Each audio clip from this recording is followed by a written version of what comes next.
Você se considera uma pessoa otimista? Você se considera uma pessoa otimista? Você sabe que no mundo, nas nossas relações familiares, no trabalho, onde quer que nós atuemos, onde realizamos a nossa vocação, você depara-se com pessoas que são otimistas. Claro que às vezes é um otimismo mais utópico. A gente vê isso, esse traço do otimismo utópico na política e em vários segmentos da sociedade contemporânea. Sempre existiu, mas nós vemos isso de um modo mais volumoso nesses dias. E você tem também as pessoas que são extremamente pessimistas. São extremamente pessimistas. Deixa eu te dizer uma coisa, o cristão, ele é, por natureza, otimista.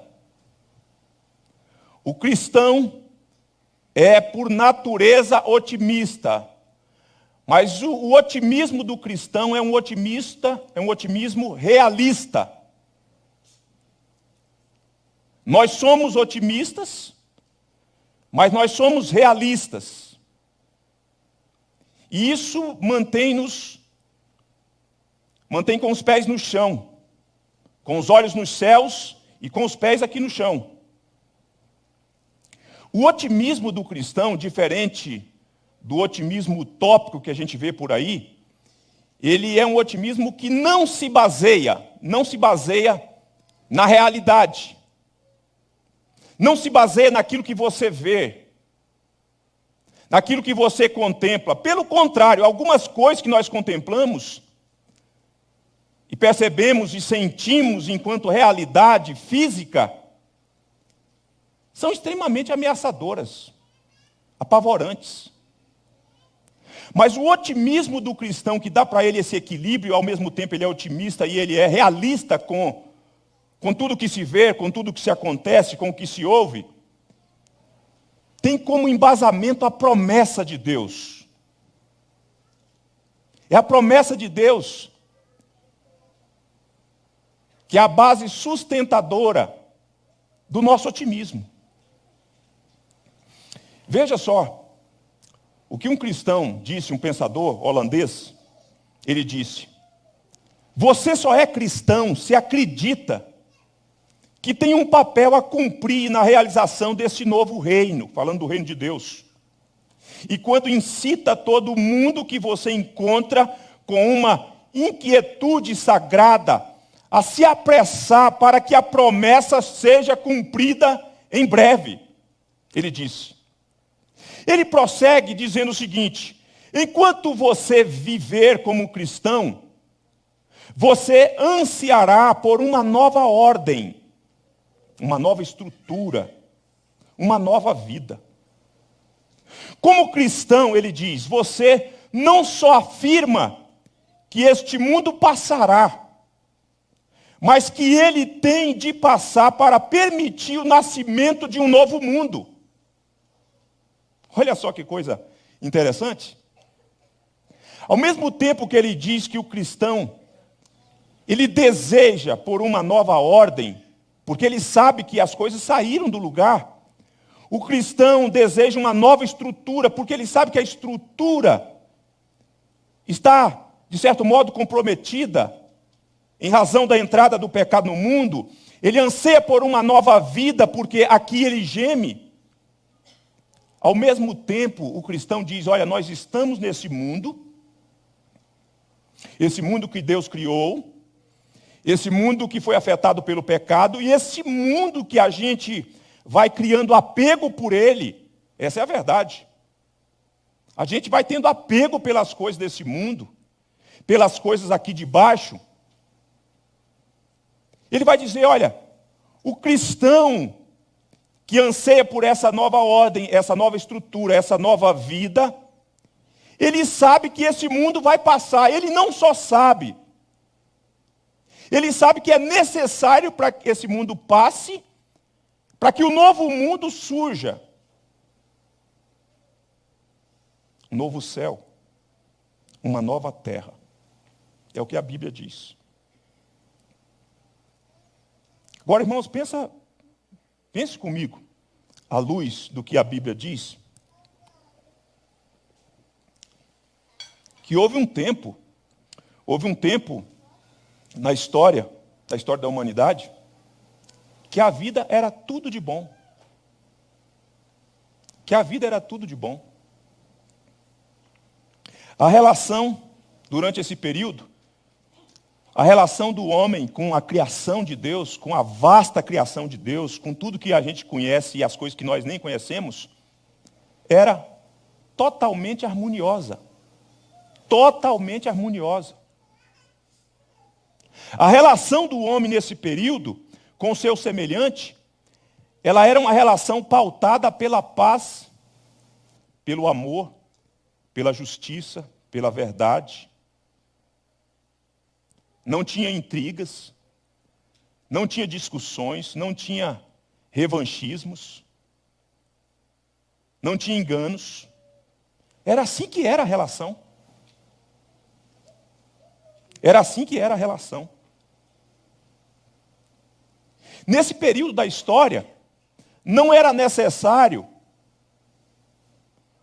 falar para os nossos filhos, como nós temos que falar hoje na escola e na nossa casa e na igreja, que é preciso ter uma mente ecológica. Não era necessário isso, sabe por quê? Porque a consciência ecológica estava presente. O homem tinha o conhecimento, e não só tinha o conhecimento do seu papel, mas como ele exercia o seu papel com essa mente em que envolvia o seu cuidado com a criação de Deus. Hoje não, hoje a gente precisa ficar berrando para os nossos filhos, falando uns para os outros que nós precisamos ter consciência ecológica, que não se deve jogar lixo na rua, que não se deve fazer isso, que deve se cuidar da água, deve se usar água com responsabilidade. E uma série de coisas que vocês escutam, especialmente nesses dias, e que fazem parte das nossas convicções, como sendo coisas boas e justas. Houve um tempo assim, irmãos. Um tempo em que essa harmonia da criação, de todas as coisas, não tinha saído fora do eixo. Nesse período, preste atenção nisso, nesse período, a criação era tratada como criação de Deus. Não se divinizava a criação como hoje se faz, não. Eu estou tocando num ponto que é polêmico. Diante das coisas que estão acontecendo, das queimadas que nós vemos por aí, e dos telejornais o tempo todo falando sobre isso, sobre aquilo e aquilo outro. Do cuidado que deve-se ter com os animais.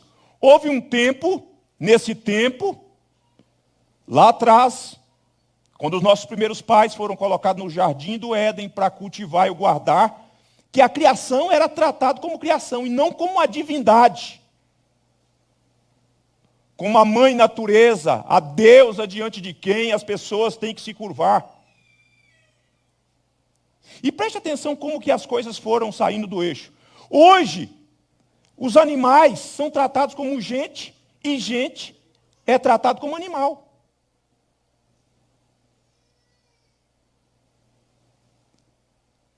Se um sujeito atropela um cachorrinho ou um gatinho no meio da rua, aí, misericórdia. Está pedido, né, Marta? Eu não estou dizendo que se tem que fazer isso não, irmãos. Tem que frear mesmo. Tem que se desviar se for possível, né?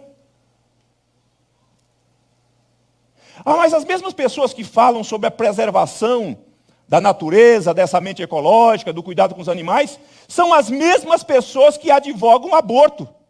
Olha só que coisa. Sem nenhum pudor. É um discurso extremamente contraditório, que não se encaixa. O que aconteceu então? O que aconteceu é que tudo foi afetado desde que os nossos primeiros pais resolveram virar as costas para o Criador.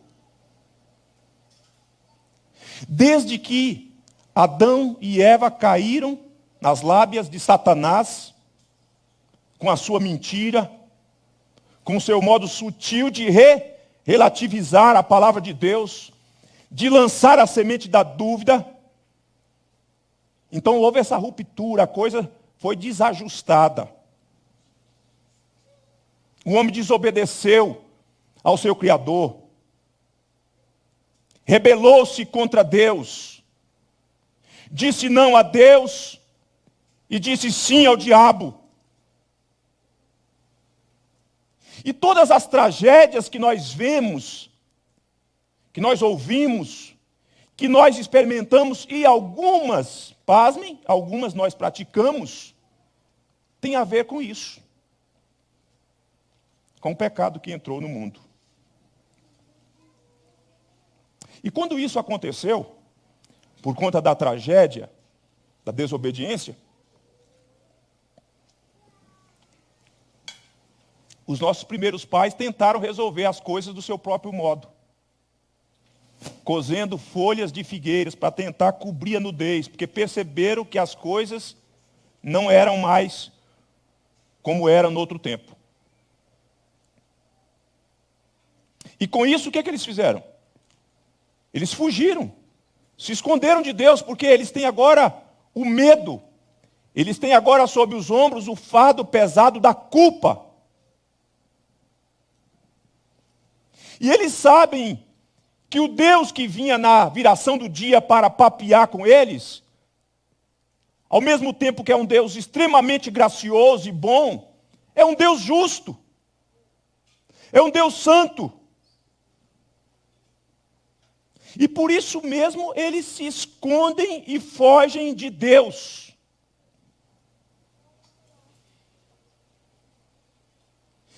Você pode perceber, na sua experiência interpessoal, às vezes na família, às vezes com pessoas com as quais nós convivemos, que quando a gente pisa na bola com alguém, Valdir, a gente fica profundamente envergonhado, a gente se esquiva, a gente vai fugindo dele enquanto é possível. E da mesma forma acontece com o outro. Quando o outro pisa na bola conosco, ele faz de tudo para não se esbarrar com a gente. É um negócio extremamente constrangedor. E é assim que aconteceu com os nossos pais, só que num patamar mais elevado.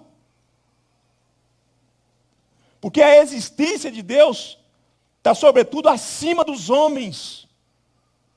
O homem não tem condição de olhar tete a tete nos olhos de Deus. E diante do que ele havia feito, ele então está sob o pavor, sob o medo.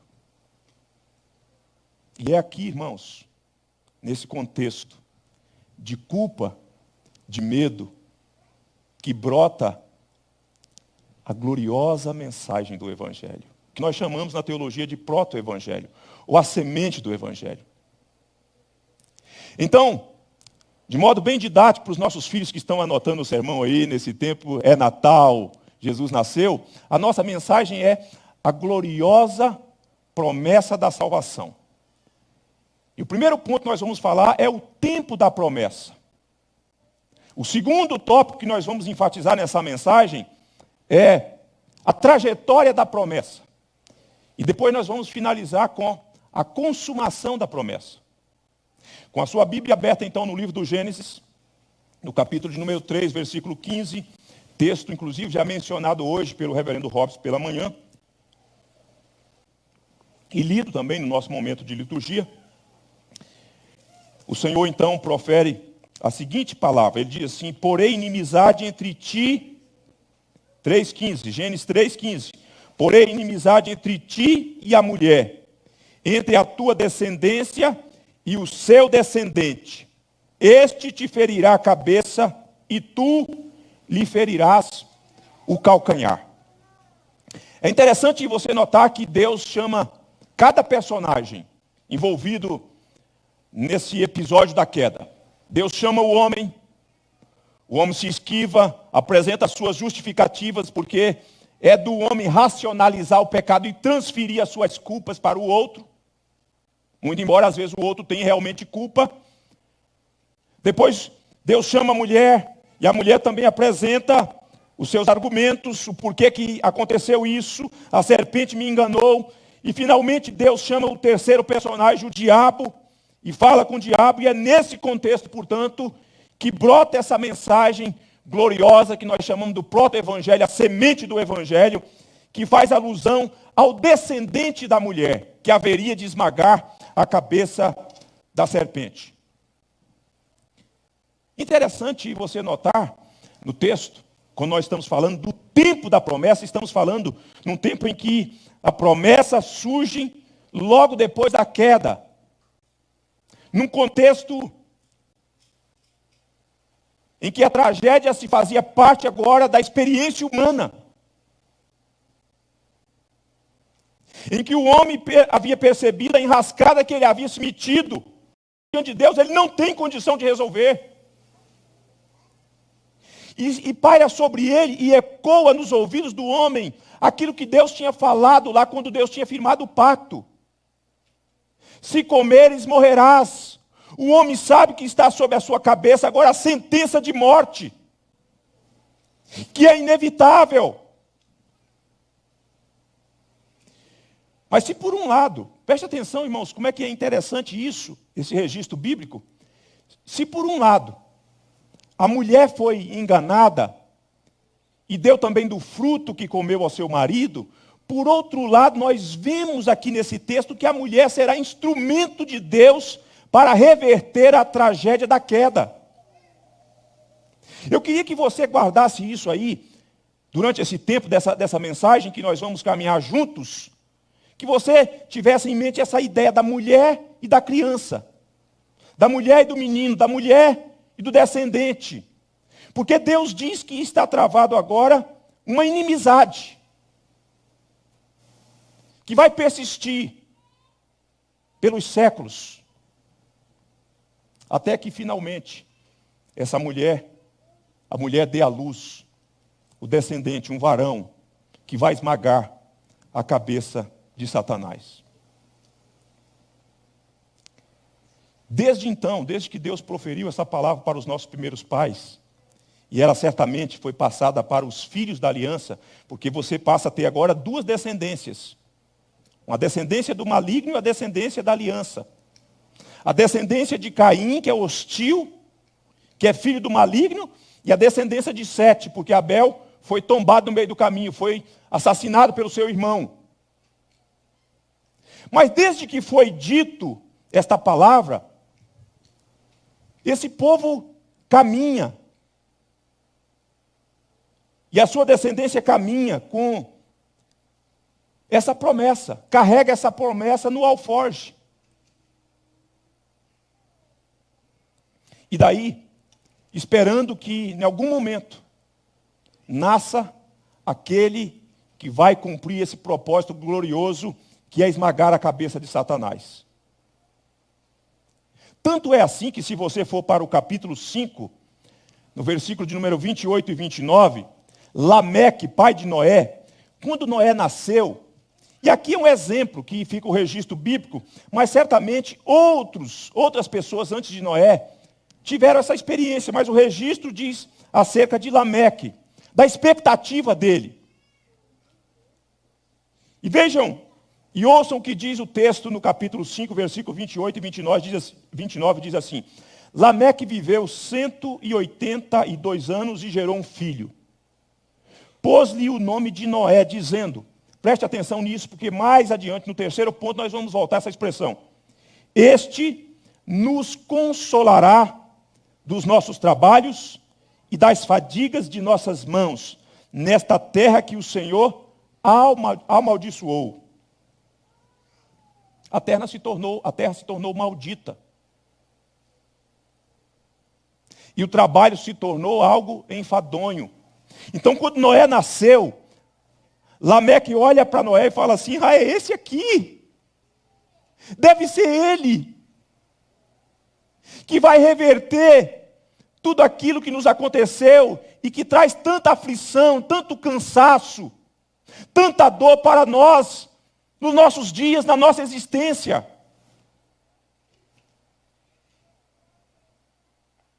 E esse negócio, irmãos, como este homem que tem a sua expectativa, a sua esperança de que Noé pudesse ser este que haveria de consolá-los do trabalho, das fadigas? Vocês já perceberam o quão cansado nós ficamos, o quão cansado nós estamos? O quanto de fadiga nós experimentamos? O quanto de dor nós vivenciamos? O quanto de decepções e frustrações fazem parte da nossa vida, da nossa existência? O quanto de angústia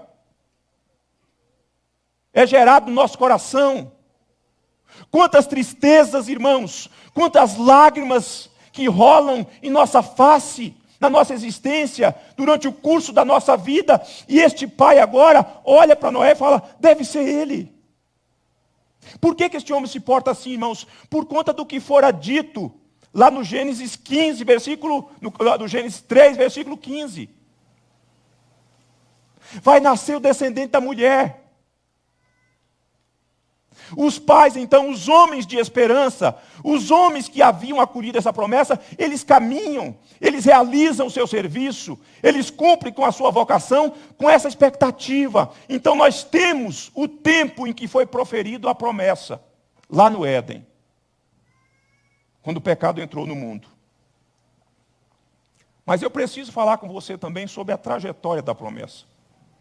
E eu quero que você vá ao livro do profeta Isaías, capítulo 7, versículo de número 14.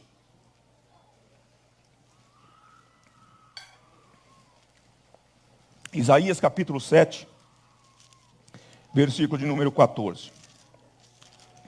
Eu quero que você perceba as amarrações da ideia mulher e menino, mulher e descendente. E nós estamos no ponto em que nós estamos chamando aqui a trajetória da promessa, a trajetória na história da promessa.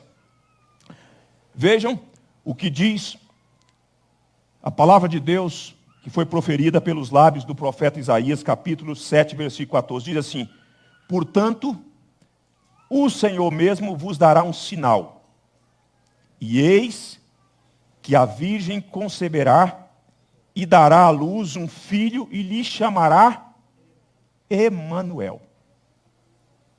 Veja só, eu poderia, e tem subsídio bíblico para isso, eu poderia, depois do texto que nós lemos no Gênesis 3,15, eu poderia ir permeando em cada livro vestígios, em algum momento mais claro, mais ampliado essa promessa. Ok? Mas eu fui logo para Isaías, para que a gente faça essa amarração do Pentateuco aos profetas, profeta maior, Isaías, depois a gente fecha com o Evangelho, nos Evangelhos. Preste atenção numa coisa. Chegou um momento na história da humanidade que a situação estava tão caótica. Gênesis capítulo 6, versículo 15, versículo 5. Eu não sei porque o 15 está na minha cabeça hoje aqui, né? É porque o 3,15. Mas em Gênesis 6, versículo 5, diz assim, viu Deus a maldade do homem. Maldade generalizada em toda a terra. Maldade contínua. Maldade multiplicada. Maldade planejada. Todo o desígnio do seu coração.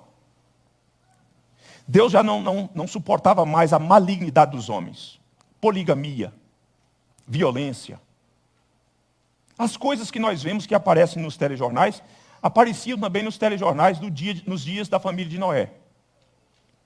Quando a gente fala assim, se pegar o jornal de hoje, dá para se espremer, sai sangue, naqueles dias também era desse jeito. Mudou não, tá? A população só ampliou um pouco mais. E Deus, então, decidiu botar um ponto final, exterminar a humanidade. Só que veja só, Deus tinha feito uma promessa lá. Essa promessa não tinha cumprido. E essa promessa não haveria de cair no esquecimento. Deus é imutável. Deus não muda.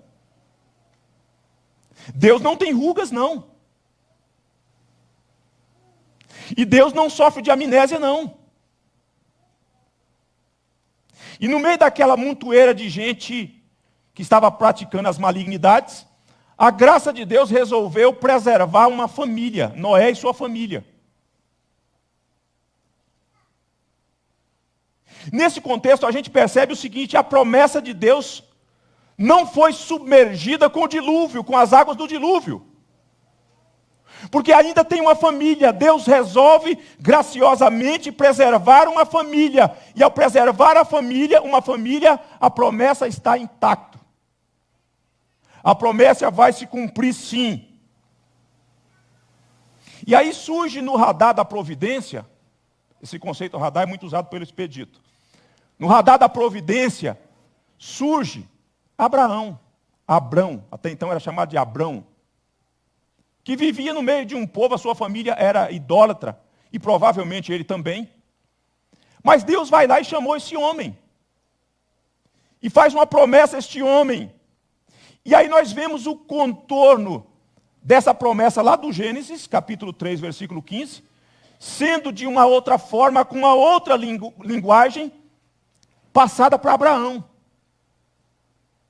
Só que Abraão, ele tem uma mulher que é estéril, e a idade não ajuda muito, mas Deus haverá de cumprir a promessa. Deus diz: olha, Abraão, eu vou te dar o descendente.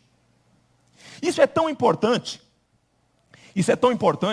que na carta de Paulo aos Gálatas, capítulo 3, versículo 16, Paulo diz assim: Deus não disse os descendentes, Deus disse o descendente. E aí Paulo é bem específico, vai dizer: o descendente é Cristo.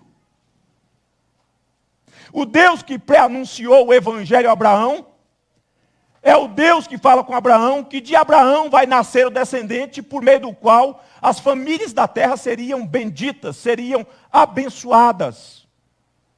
E assim essa promessa é passada a Isaac. E de Isaac surge Jacó, que é herdeiro da aliança com seu pai, que é o escolhido de Deus. De Jacó surge os patriarcas. E dos patriarcas, uma tribo em especial, a tribo de Judá. Quando Jacó está abençoando os seus filhos antes de morrer, ele diz para Judá, e traz um conceito, que da tribo de Judá vai surgir o cetro, trazendo essa ideia de realeza, de poder, de governo. Já trazendo, ampliando aquilo que os patriarcas sabiam, mas agora indo para um patamar mais elevado, mais amplo. Nós avançamos à luz da Bíblia, e é interessante você perceber em Judá, que em Judá tem lá uma trama que envolve a nora dele, e que surgem os meninos de um relacionamento nada saudável para cumprir a lei do levirato, e com isso a providência está cumprindo aquilo que Deus também disse. Mesmo quando os homens não desejam cumprir o que Deus quer que se cumpra, Deus cumpre o que prometeu que vai ter que ser feito. Os filhos de Judá estão na genealogia de Jesus Cristo. Percebam as amarrações, as conexões da trajetória da promessa. Depois, mais tarde, uma família que vivia em Belém de Judá, que está experimentando uma fome, resolve sair de Belém e vão para Moabe. Em Moabe o homem morre, os filhos morrem. E a viúva já desgastada, idosa, sem dinheiro, com coração amargo, resolve voltar porque a boa notícia do evangelho chegou lá em Moabe. E ela volta levando uma mulher chamada Ruth, uma moabita. E de Ruth, com a relação com o Redentor, que é Boaz, você vai vendo que a coisa vai afunilando. E nós chegamos, note essa ideia de criança e mulher. Ruth fazendo parte dessa história. E outras que antes dela também nós podemos falar. Inclusive de Raabe. Mas você vê as coisas se encaixando nessa trajetória da promessa de Deus.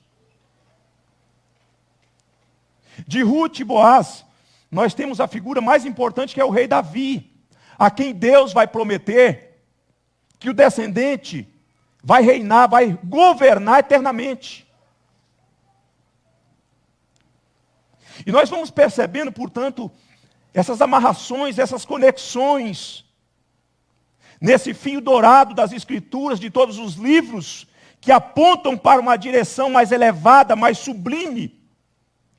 E aí nós chegamos no livro de Isaías, cerca de 700 anos antes de Cristo, este homem profetiza, falando que uma virgem vai dar luz a um menino, e o nome desse menino será Emanuel. Será Emanuel. Agora aqui cabe, nesse ponto que nós estamos chamando da trajetória da promessa, cabe mais uma aplicação, uma reflexão. No primeiro nós falamos das aflições que chegam até nós e que Lameque experimentava juntamente com a sua geração. Mas nessa trajetória da promessa, irmãos, muitas incertezas os homens de Deus e as mulheres de Deus viveram. Dúvidas, medos, angústias e tudo mais.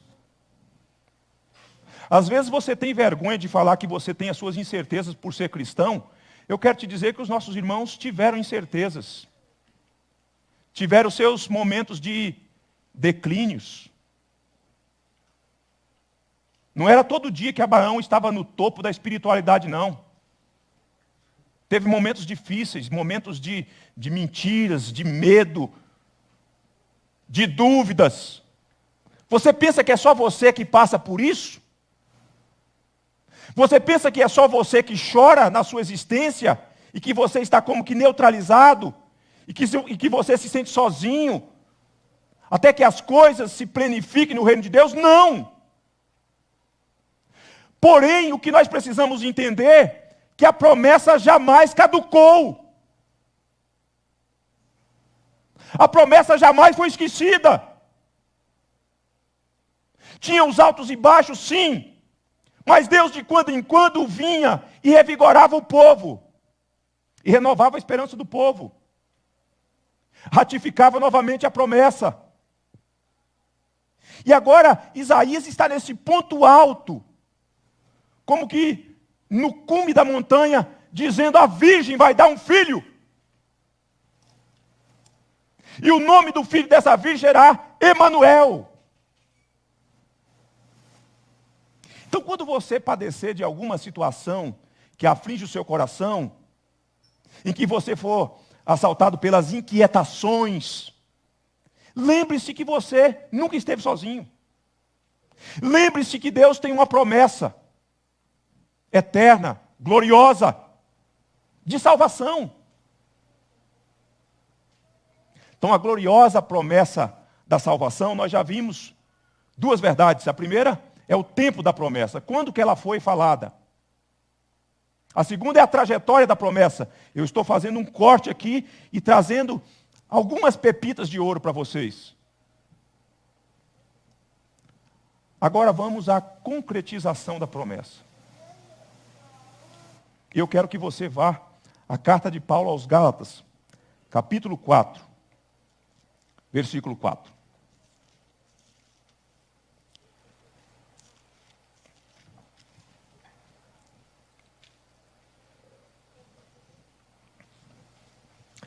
Eu queria pedir à igreja a ficar em pé e ler esse texto. Só para você esticar as pernas um pouquinho. Fique em pé um pouquinho, dá uma esticada e lê esse texto, vigorosamente. Gálatas 4, versículo 4, por favor.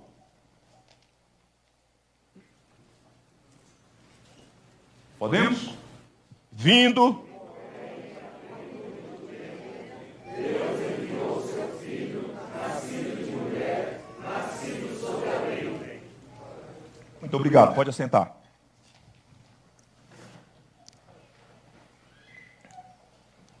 Veja que mensagem fabulosa que Paulo está transmitindo à igreja de Gálatas, aos Gálatas, e essa mensagem chega até nós hoje.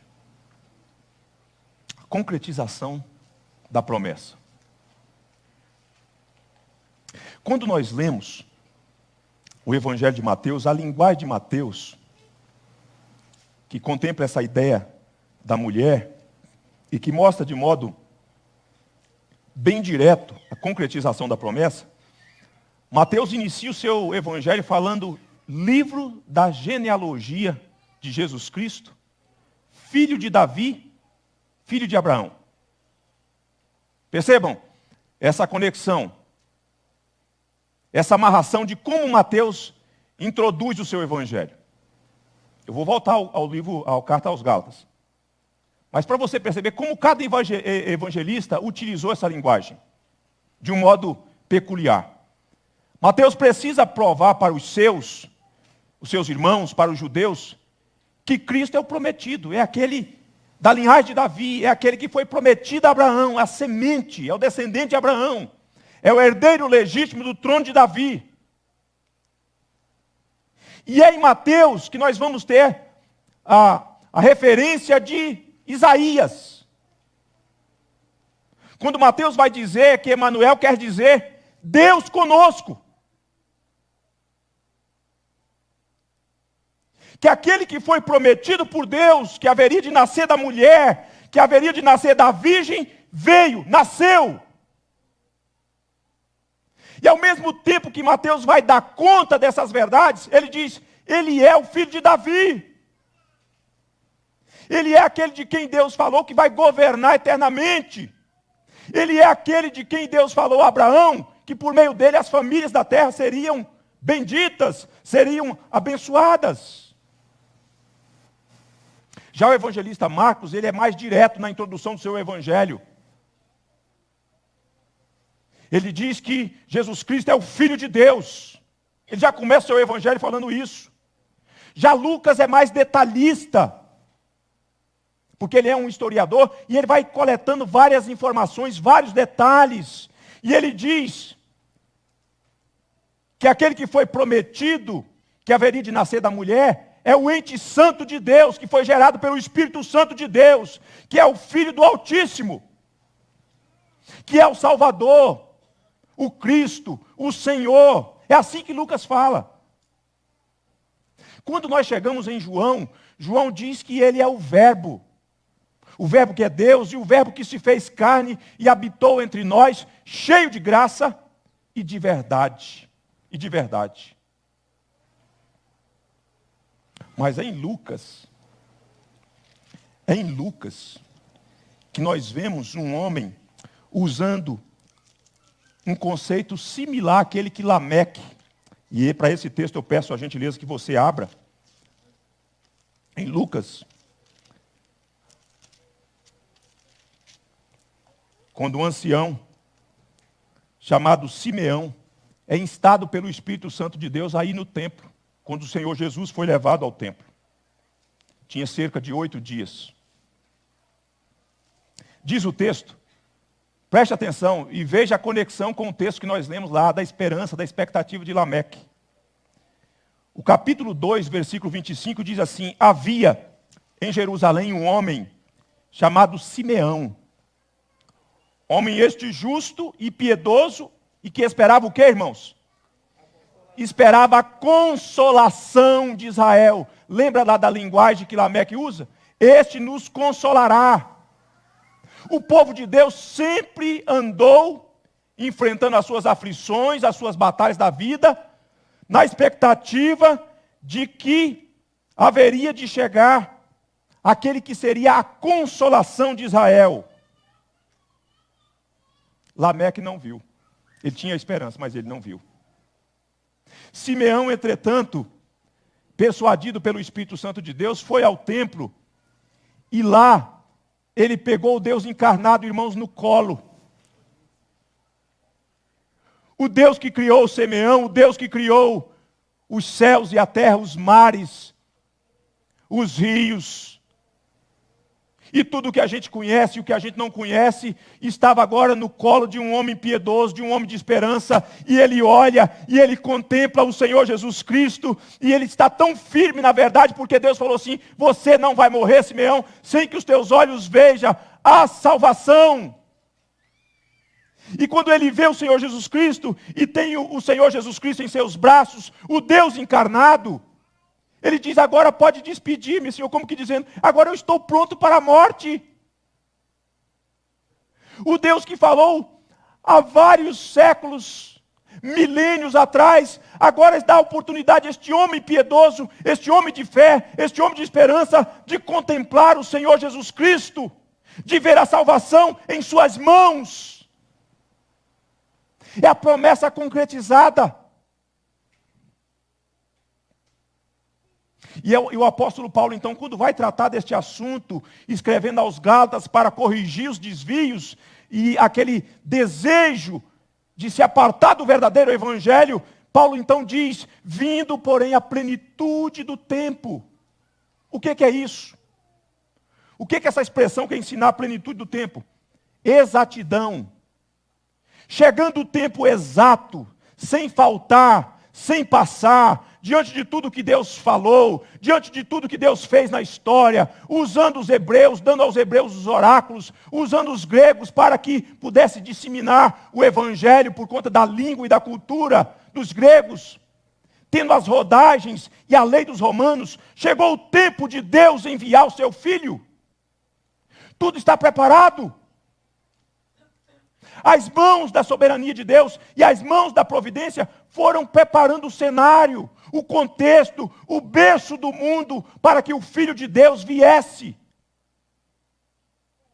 Aquele de quem Deus falou lá no Éden, o descendente da mulher que vai esmagar a cabeça de Satanás, embora o seu calcanhar será ferido, ele, entretanto, vai reverter a tragédia humana. Ele vai mudar a sorte do meu povo. Mas aquele que haveria de nascer da mulher, como de fato nasceu, é igualmente o Filho eterno de Deus, que veio ao mundo. E Paulo então diz, olha, perceba essa linguagem, Deus enviou seu Filho. E olha a linguagem, voltando lá para o Éden, nascido de mulher. Nascido de mulher. Só que é o Filho de Deus sem a participação do homem. Não foi necessário a semente do homem. Foi uma geração de Deus, uma intervenção exclusiva de Deus. E esse que é nascido de mulher para cumprir o que Deus havia falado, nasceu também debaixo da lei. Porque uma vez que Adão pecou, nós fomos arrastados com ele para debaixo da maldição da lei. E era preciso que o Filho de Deus se fizesse um de nós, para que ele se submetesse à maldição da lei, para que ele fosse feito maldito na cruz, para nos resgatar, diz o texto, para resgatar os que estavam sob a lei, a fim de que recebêssemos a adoção de filho. Isso é glorioso. Isso é maravilhoso. Quando nós chegamos numa data como essa, em que nós estamos falando, é Natal, Jesus nasceu, nós precisamos entender isso, nós precisamos entender esse plano glorioso, nós precisamos entender essa gloriosa promessa de salvação, que se concretizou na história, na pessoa bendita de Jesus Cristo, nosso Senhor. Deus não se esquece. Deus cumpre cabalmente o que falou, o que prometeu, meus irmãos.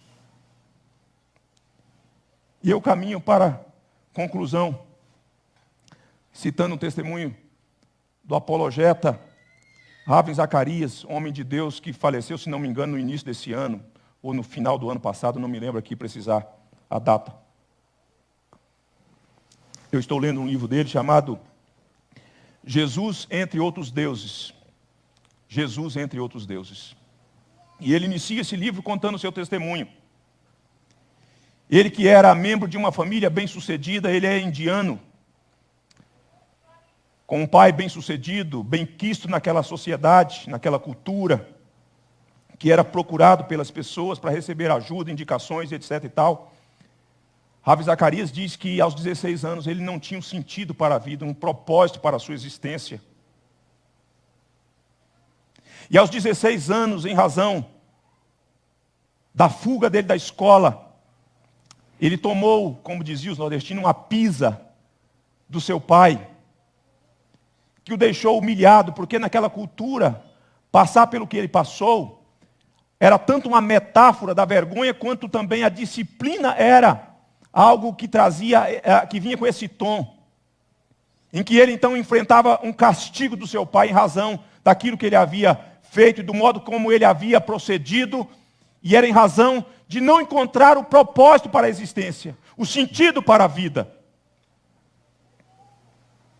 Mas ele conta que certo dia a irmã dele o convidou para ir no encontro, quando então um evangelista estaria falando, compartilhando a palavra, e ele foi. E ele disse que não lembra de muita coisa, exceto do texto que foi proferido, João 3,16, porque Deus amou o mundo de tal maneira que deu seu Filho unigênito, para que todo o que nele crê não pereça, mas tenha a vida eterna. E ele diz que diante daquela fala daquele evangelista, daquele homem de Deus, ninguém mais tomou uma decisão, exceto ele. Ele foi lá, mas as coisas não ficaram claras para ele, ele continuou ainda com um pouco da sua crise existencial, que o levou a atentar contra a sua própria vida e levando-o a um hospital. E no hospital, ele conta que recebeu um exemplar das Escrituras. E a pessoa leu com ele e para ele o Evangelho do Senhor Jesus Cristo, desta feita o capítulo 14.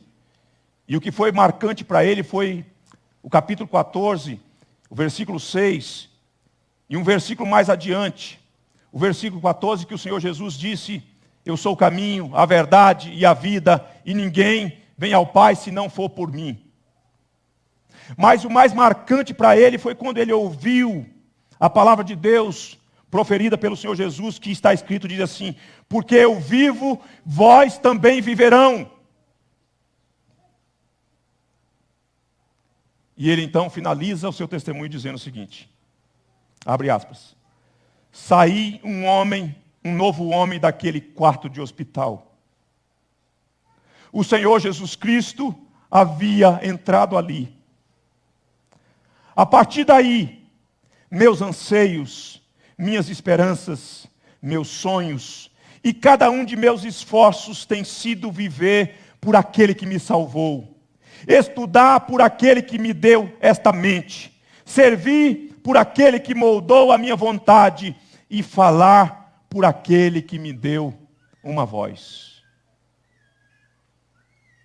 Talvez você está aqui nessa noite e você tenha enfrentado crises avassaladoras por não saber o que fazer da sua vida. Eu quero te dizer que a gloriosa promessa já se cumpriu em Jesus Cristo lá na cruz do Calvário. E porque se cumpriu na cruz do Calvário, Jesus Cristo pode te achar também como achou Ravi Zacarias. Jesus Cristo pode mudar a sua vida, pode mudar a sua sorte, de modo que você passa a dizer e a viver como este homem disse e viveu assim os anos da sua vida. E hoje sim ele encontra na presença de Deus o Todo-Poderoso, aguardando o cumprimento daquela fala do Senhor Jesus Cristo que diz: porque eu vivo, vós também viverão. Ah, meus queridos irmãos, é Natal, Jesus nasceu, é uma gloriosa promessa para ser abraçado, para ser acolhida, para ser amada, para ser vivenciada, para ser compartilhada. Não desperdice essa oportunidade de se voltar para Deus nessa noite, de receber o Filho de Deus como o seu eterno Salvador e Senhor da sua vida. E aqueles que já receberam, regozijem-se diante dessa verdade gloriosa, regozijem-se, exultem diante de Deus, a quem nós tributamos toda a honra, glória, por todas as eras e gerações, em Cristo Jesus, o nosso Senhor. Que Deus nos abençoe, em o nome de Jesus.